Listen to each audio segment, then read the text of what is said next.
Russia అధ్యక్షుడు Putin ఇంటి మీద దాడి చేసినందుకు ఉక్రెయిన్కు రష్యా ఒక రిటర్న్ గిఫ్ట్ పంపించింది.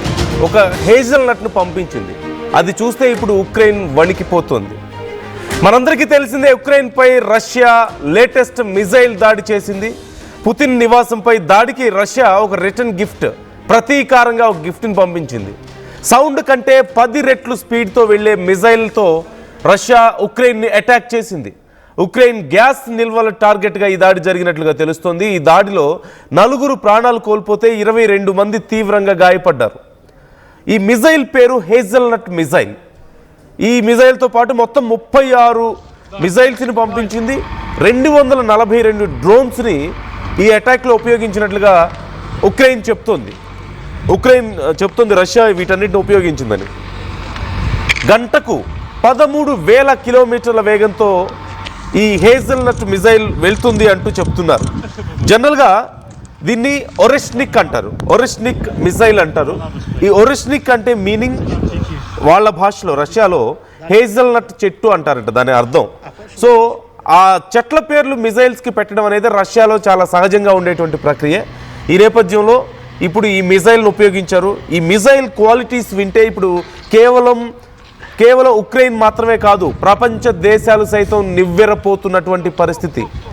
ఎందుకంటే ఈ ఒరెష్నిక్ క్షిపణి గంటకు 13,000 కిలోమీటర్ల వేగంతో వెళ్తుందట.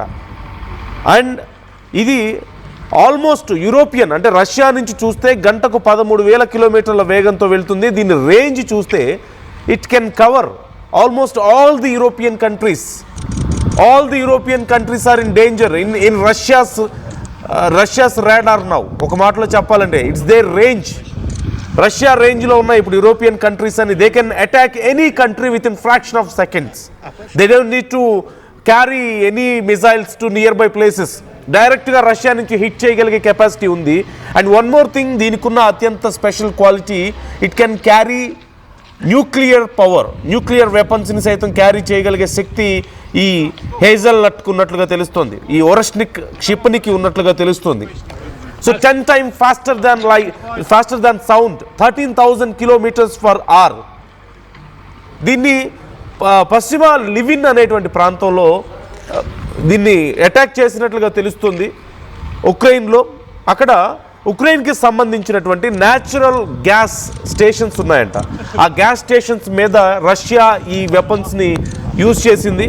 మొత్తం 4 ప్రాణాలు కోల్పోయారు, 22 మందికి తీవ్రంగా గాయాలైనట్లుగా తెలుస్తుంది. మొత్తం ఈ ఒరెష్నిక్ క్షిపణి 1 మాత్రమే ప్రయోగించారు. అండ్ రిమైనింగ్ 35, ఓవరాల్ 36 మిజైల్స్ వీళ్ళు ప్రయోగిస్తే 35 అదర్ మిజైల్స్ని ప్రయోగించారంటూ తెలుస్తోంది. అండ్ 242 డ్రోన్స్ని ఈ అటాక్లో ఉపయోగించినట్లుగా తెలుస్తోంది. So it's a return gift for Ukraine's attack అంటూ చెప్తున్నారు రష్యన్స్. రష్యాలో పుతిన్ ఇంటి మీద ఉక్రెయిన్ దాడి చేసిన నేపథ్యంలో దానికి రిటర్న్ గిఫ్ట్గా మేము ఈ దాడి చేసామంటూ చెప్తున్నారు. అండ్ ఈ దాడులు కొనసాగబోతున్నాయంటూ కూడా తెలుస్తోంది. ఒక్కసారి అక్కడ ఉన్న సిచ్యువేషన్ ఏంటో నేను మీకు చూపిస్తాను ఆ అటాక్ జరిగిన తర్వాత.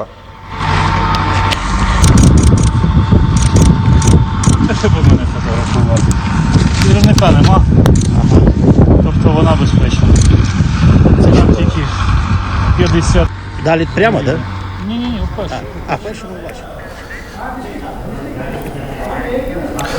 కొన్ని 100 కోట్ల నష్టం జరిగినట్లుగా తెలుస్తోంది. 100 కోట్ల నష్టం అక్కడ భారీగా జరిగింది. ఆ చుట్టుపక్కల కొన్ని కిలోమీటర్ల మేర వీటి ఇంపాక్ట్ కనిపిస్తుంది.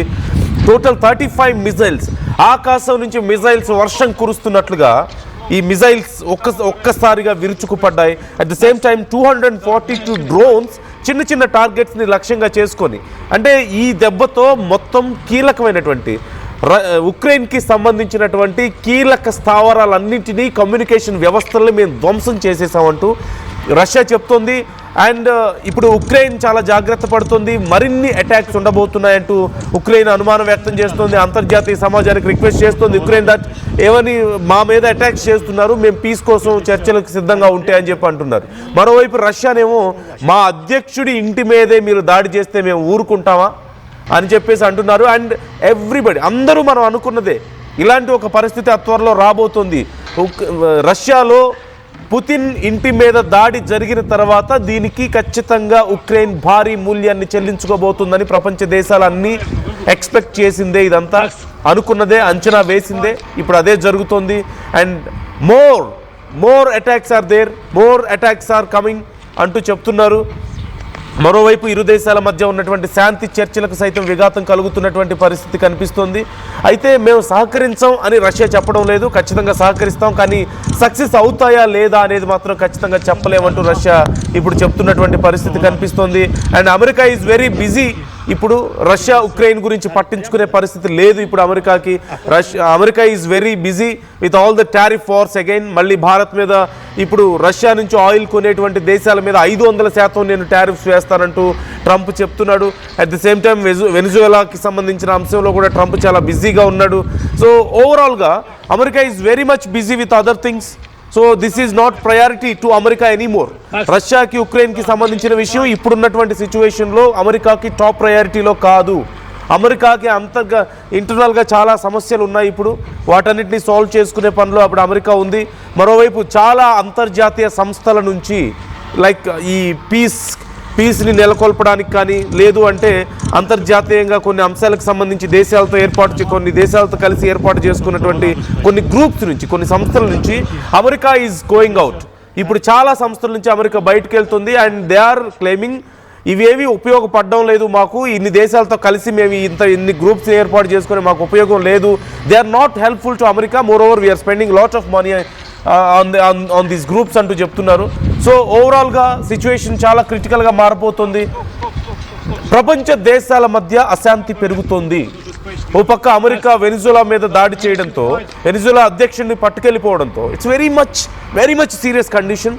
వెనిజులా ఒక దేశ అధ్యక్షుడిని కిడ్నాప్ చేయడం ఏంటి, పట్టుకొని వెళ్ళిపోవడం ఏంటి, నైట్కి వచ్చి బెడ్రూమ్లో ఉన్న వ్యక్తిని, అతని భార్యని పట్టుకు వెళ్ళిపోవడం ఏంటి, వాళ్ళ ఆయిల్ మొత్తం మాదే అని చెప్పడం ఏంటి, అక్కడ మేము చెప్పినట్లు గవర్నమెంట్ నడవాలని చెప్పడం ఏంటి ఒక దేశంతో. సో దీంతో చైనా చాలా సీరియస్ అయింది, ఉత్తర కొరియా చాలా సీరియస్ అవుతున్నటువంటి పరిస్థితి కనిపిస్తుంది, రష్యా సీరియస్ అయింది, మరోవైపు ఉక్రెయిన్ రష్యా మీద దాడి చేసినటువంటి పరిస్థితి కనిపిస్తుంది. అలాగే ఇటు మనం చూస్తూనే ఉన్నాం, యుఏఈ సౌదీ అరేబియా మధ్యలో జరుగుతున్నటువంటి వరుస దాడులు మనకు కనిపిస్తున్నాయి. సో ప్రపంచ దేశాల మధ్య మరొకసారి ఉద్రిక్త పరిస్థితులు మనం చూస్తున్నాం.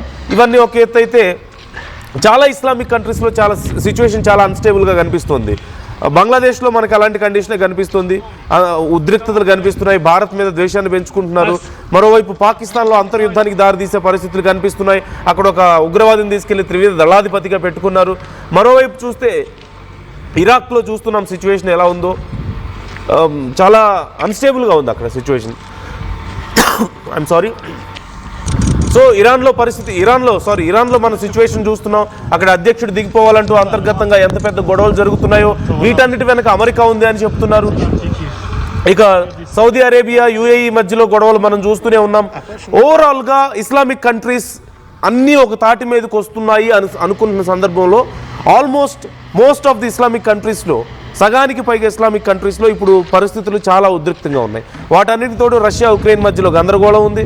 ఇక అమెరికా మరోసారి టారిఫ్ బాంబ్ పేల్చడానికి రెడీ అవుతుంది. 500% ట్యాక్సెస్, 500% అంట పెంచుతాం రష్యాతో ఆయిల్ ఒప్పందాలు చేసుకునే వాళ్ళకి, ఆయిల్ బిజినెస్ చేసే వాళ్ళకి అంటున్నారు. And they are on top, they are doing more business with Russia and మిగతా దేశాల మీద ఇలా చేస్తున్నారు. సో ఓవరాల్గా సిచ్యువేషన్స్ రోజు రోజుకి చాలా దారుణంగా ఉన్నాయి.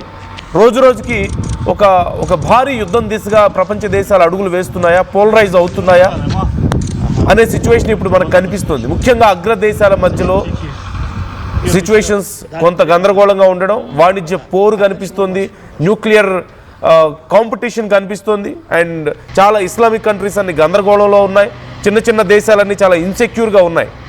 So these are all symptoms for a big war, big కాన్ఫ్లిక్ట్కి ఇది ఒక రీజన్స్గా, సిమ్టమ్స్గా కనిపిస్తున్నాయా అంటే అవుననే సమాధానం వినిపిస్తుంది.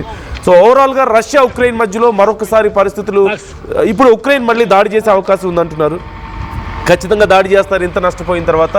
అండ్ మరింత పెద్ద ఎత్తున రష్యా ఉక్రెయిన్ యుద్ధం మరొకసారి మొదలయ్యే అవకాశాలు కనిపిస్తున్నాయి.